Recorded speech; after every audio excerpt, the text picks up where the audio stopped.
성도 여러분, 우리의 마음을 가장 슬프게 하는 일이 무엇입니까?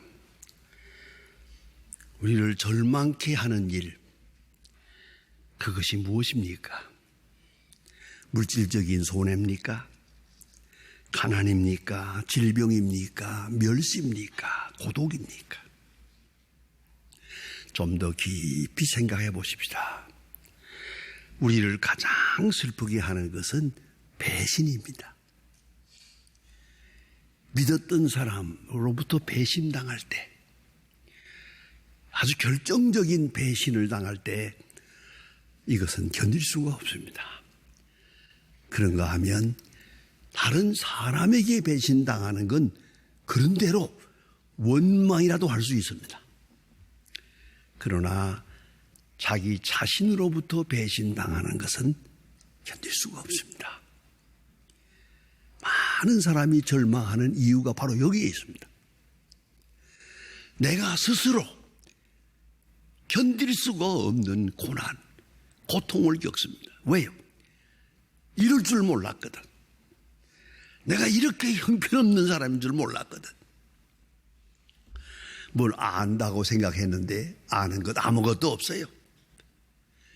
다른 사람한테는 뭐 내가 이렇게 공부했노라 뭐래 하는데 아무것도 없어요. 쓸데없는 소리예요. 뭘 많이 그래도 벌어들인 줄 알았는데 이제 손이 계산해 보니까 적자예요. 아무것도 없어요. 자, 그런가 하면 내가 가진 것으로 알았는데 가진 것도 없죠. 아는 것으로 알았는데 아는 것도 없죠. 할 수 있는 줄 알았는데 할 수 있는 일이 아무것도 없어요. 이렇게 허무할 수가 없어요. 그럴 때 우리는 절망하게 됩니다. 그뿐만 아니라 때때로 우리는 결심도 합니다. 그러나 그것도 그렇게 쉽게 무산될 수가 없어요. 가장 못 믿을 것은 자기 자신이요. 자기 자신을 믿을 수 없을 때, 자기 자신에게 결정적으로 실망할 때 우리는 그 고통을 견디기가 어려워서 그래서 쓰러지는 겁니다. 폴 tillich라고 하는 유명한 신학자가 있습니다. 그의 아주 명저라고 하는 The Courage to Be라고 하는 존재의 용기라고 하는 그런 책이 있습니다. 불의의 명작인데 그 속에서 늘 말합니다. 사람은 적어도 이 세 가지 고통으로부터 벗어나야 한다. 첫째가 운명입니다. 뭐 쉽게 말하면 죽음입니다. 죽음은 점점 가까이 오고 있습니다. 이걸 우리가 잊어서는 안 되죠. 한순간도 잊어서는 안 됩니다. 죽음이 눈앞에 오고 있다. 이 죽음의 문제를 해결하기 전에는 우리는 불안해서 벗어날 수가 없다. 그런가 하면 공허와 허무입니다. 이거 자기 부정입니다. 다 헛된 것 같아요. 무의미한 것, 의미 있는 게 하나도 없어요. 그러면 의미를 찾아야 됩니다. 삶의 의미, 이것을 잃어버리면 절망할 수밖에 없고요. 가장 실제적인 것이 죄입니다. 변명할 수도 있어요. 아니라고 할 수도 있어요. 내 책임이 아니라고 남에게 전가할 수도 있어요. 그러나 내가 죄인됨은 내가 알고 있습니다. 이 죄의 책으로부터 벗어나기 전에는 인간은 절대로 자유할 수가 없는 것입니다. 오늘 성경을 36절부터 읽었습니다만은 좀 거슬려 올라가서 몇 절을 더 읽으면 거기에 아주 귀중한 말씀들이 있습니다. 예수님께서 십자가를 지실 것을 예고하십니다. 내가 이제 곧 십자가를 지게 될 것이다. 자세하게 예언하셨습니다.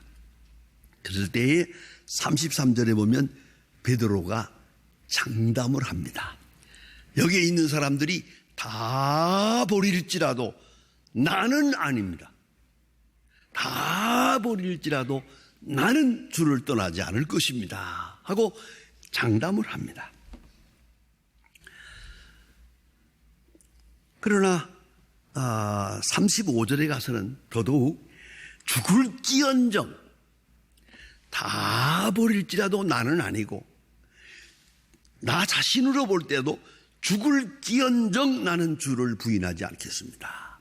확실하게 약속하고 장담을 했습니다만은 75절에 가서 보면 그는 예수를 3번이나 모른다고 하는 사람이 되고 닭이 울 때 밖에 나가서 성경에 보면 밖에 가서 심히 통곡하니라. 방금 예수님 앞에서 큰 소리를 쳤는데 불과 몇 시간 후에 예수를 3번이나 모른다고 하는 사람이 되고 말았어요. 너무 비참해요. 자기 자신이 너무 비참해요. 초라하기 짝이 없어요. 스스로 절망합니다. 자기 자신에 대해서. 자신이 이제 배산감을 느낍니다. 그리고 밖에 나가 심히 통곡하니라 라고 성경에 말씀하고 있습니다. 여러분, 베드로가 왜 이렇게 비참해졌습니까? 여러분, 스스로 한번 대답해 보십시다. 베드로가 왜 이렇게 초라해졌지요? 장담도 했고 큰 소리도 쳤는데 결심도 했는데 왜 이 모양이 됐습니까? 이유는 딱 하나입니다. 기도하지 않았습니다. 여러분, 생각해 보셨습니까? 실패의 원인이 기도 안 했기 때문이요. 잘못된 원인이 기도 안 했기 때문이요. 기도 안 하고 시작한 일이요. 기도 안 하고 한 일이요. 오늘도 기도 안 했기 때문이요. 그것이 원인 중에 가장 확실한 원인이라는 것을 생각해 본 일이 있습니까? 많은 사람들이 무엇인가 실패했다고 답답한 얘기를 할 때 보면 누가 나쁘고 누가 때문이고 뭐 때문이고 은행 때문이고 뭐 때문이고 이렇게 말하지만 기도 안 했기 때문입니다 라고 하는 말을 들을 수가 없습니다. 꼭 잊지 마세요. 실패의 원인은 기도 안 했기 때문입니다. 예수님께서 분명히 말씀하시기를 깨어 기도하라, 시험에 들지 않도록 깨어 기도하라고 경고하셨는데 이 사람들은 그 짧은 시간에 예수님과 함께 기도하지 못하고 자고 있었습니다. 3번이나 와서 깨웠지만 계속 깊이 자고 있었습니다. 경고를 무시하고 잤습니다. 예수님 말씀하십니다. 나와 함께 깨어 있으라, 시험에 들지 않게 깨어 기도하라 말씀하십니다. 저는 이 깨어 기도하라는 말을 특별한 인상을 가지고 있습니다. 그것은 제가 어렸을 때 다니던 교회, 황해도의 돌다리 교회라고 하는 제 할아버지가 지은 교회입니다. 그 교회에는 이 정면에 이 십자가가 없었습니다. 아주 텅 비인 예배당이지만 강대상 위에 큰 글자로 아주 무슨 어떤 종이에다가 무슨 이런 헝겊에다 쓴 게 아니고요. 큰 목판을, 큰 좋은 궤목, 그런 큰 나무판을 조각을 해서 확실하게 써서 딱 붙여놓았습니다. 항상 교회에 들어가면 그 글자를 읽을 수 있었습니다. 깨어 기도하라. 깨어 기도하라. 그거 하나만 예배당 앞에 정면에 붙어있는 글자였습니다. 여러분, 교회가 뭡니까? 깨어 기도하는 곳입니다. 이 시간이 우리가 어떤 곳입니까? 깨어 기도하는 시간입니다. 베드로가 이렇게 비참해진 것은 원인은 오직 하나, 깨어 기도하지 않았기 때문이며, 그런 거로 여러분 꼭 기억하십시다. 죄 중에 가장 큰 죄가 기도하지 아니하는 죄예요. 가장 큰 무서운 시험이 뭐냐? 기도할 마음이 생기지 않는 것이에요. 기도의 능력을 부정하게 되는 순간이 그 인생은 마지막 길입니다. 어떤 순간에도 기도할 수 있어야 돼. 사무엘서에 보면 사무엘이 말합니다. 사울 왕에게 말하기를 내가 기도하기를 쉬는 죄를 범하지 않을 것입니다. 기도하다가 기도를 쉬는 것, 그 잠깐 쉬는 것 아니 기도를 끝나는 것, 그거 큰 죄가 됨을 알아야 합니다. 기도하게 되면 첫째, 자기 자신을 알게 됩니다. 종교개혁자 칼빈은 말합니다. 하나님을 알기까지는 누구도 자기 자신을 알지 못한다. 여러분, 내가 나를 생각한다고 아는 게 아닙니다.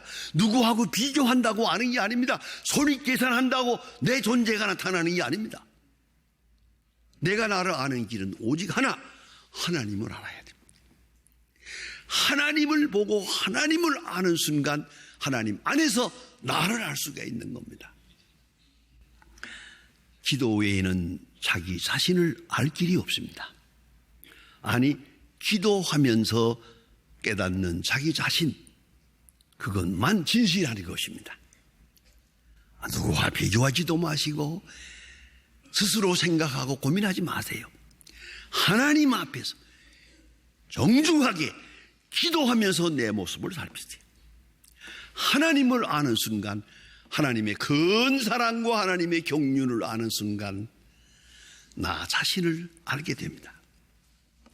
또한 기도하면서 하나님의 뜻을 알게 됩니다. 이 현실의 복잡한 문제, 이 문제 저 문제, 우리가 지금 남북에 대립돼 있고 뭐 북한에서 자꾸 저렇게 원자 핵실험을 하고 그러죠. 핵실험을 여러분 들으면서 뭘 했습니까? 그냥 엎드려 기도해야죠. 저는 참으로 일생 존경하는 목사님이 한 분 계십니다. 그분은 제가 인천에서 1960년 처음 목사가 됐을 때, 제가 부목사로 있을 때 당회장으로 있던 목사님입니다. 이기형 목사님이라는 분인데, 그때 뭐 사무실이래 요만한데 다 옹기종기 모여 앉아 있을 때 아침에 신문 배달하는 사람이 와서 신문이요 하고 던져줍니다. 그러면 모두가 나누어 가지고 신문을 다 들여다봅니다.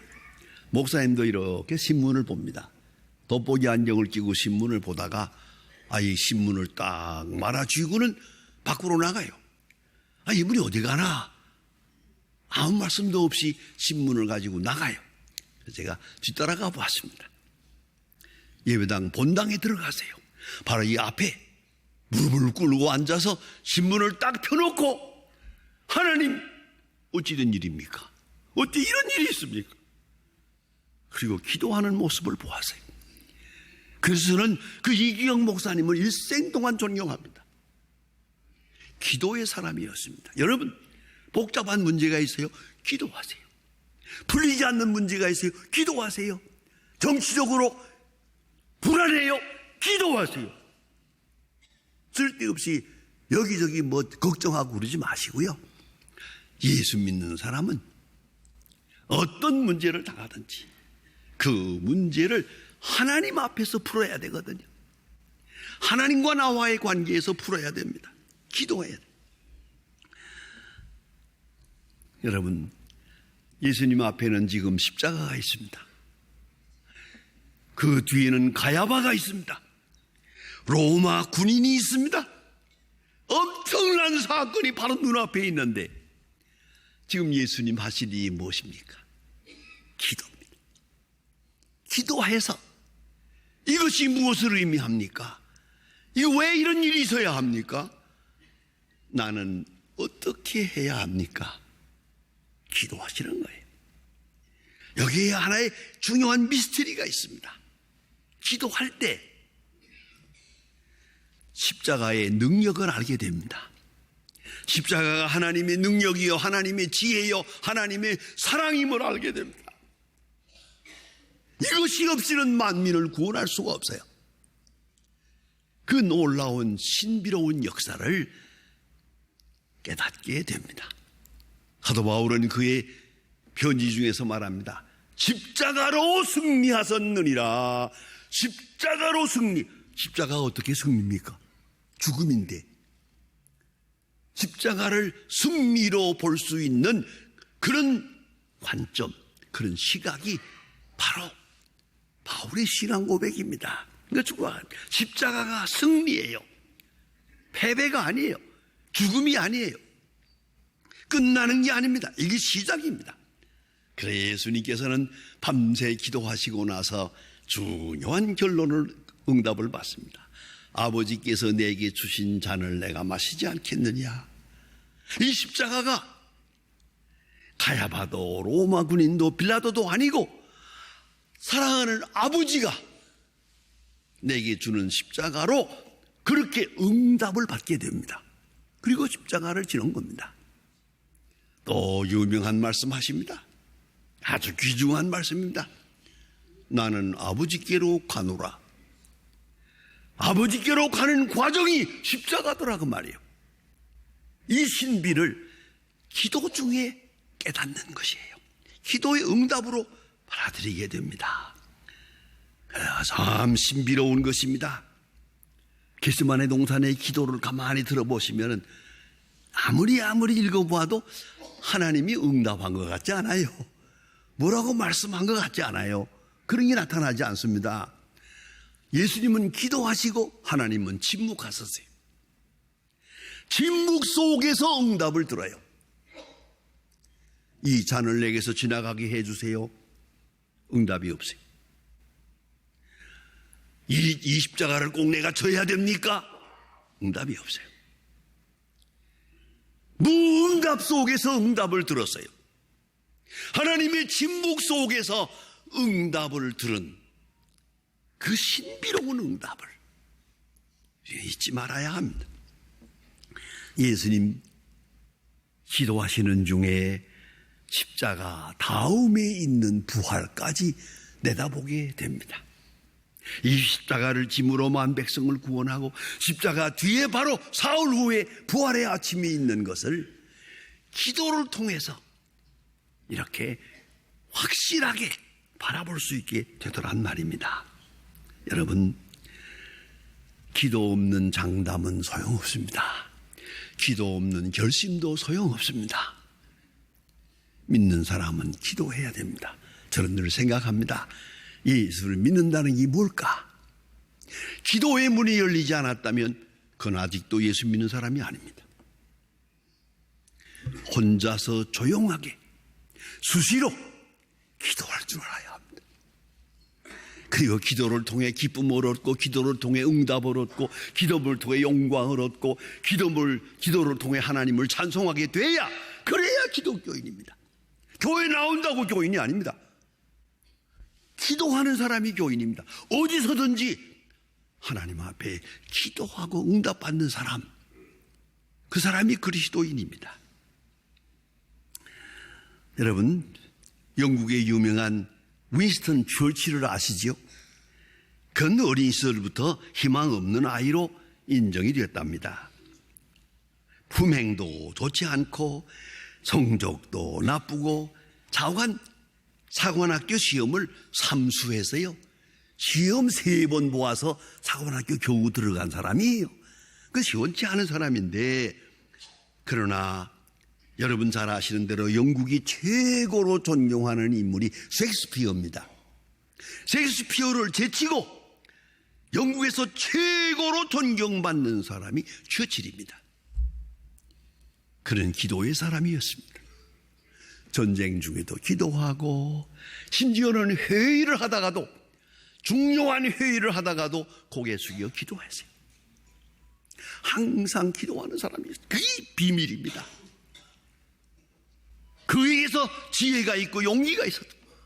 세계를 움직이는 지도력이 거기서 나온 거예요. 기도에서 나온 거예요. 또 한 사람 얘기할까요? 아브라함 링컨 같은 사람은 기도의 사람이었습니다. 그래서 대통령 집무실이 있고 집무실 바로 옆에 기도실이 있습니다. 마음에 그릇해지면 기도실에 들어가 기도합니다. 그럼 그 다음에 회의 시간이 늦어져도 모릅니다. 모든 사람들은 그 기도실 앞에 서 있었습니다. 나올 때까지. 그만큼 그는 심취해서 하나님 앞에 기도하고 국사를 의논했습니다. 바로 그 사람이 필요합니다. 하나님 앞에 기도하는 사람, 기도의 응답을 받는 사람, 그 응답으로 사는 사람, 그것이 그리스도인이라는 걸 잊지 마세요.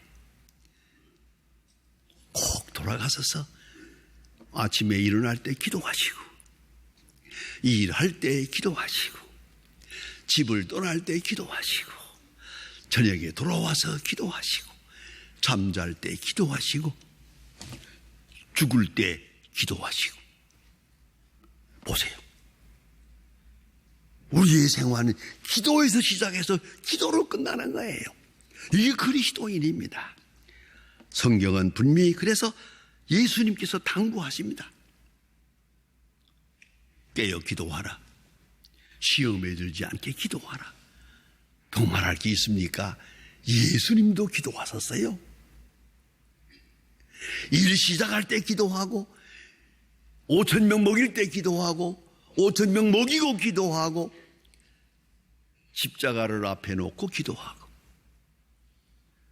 마지막 세상 떠날 때 아버지께 기도하고, 기도로 시작해서 기도로 끝낸 것이 예수님입니다.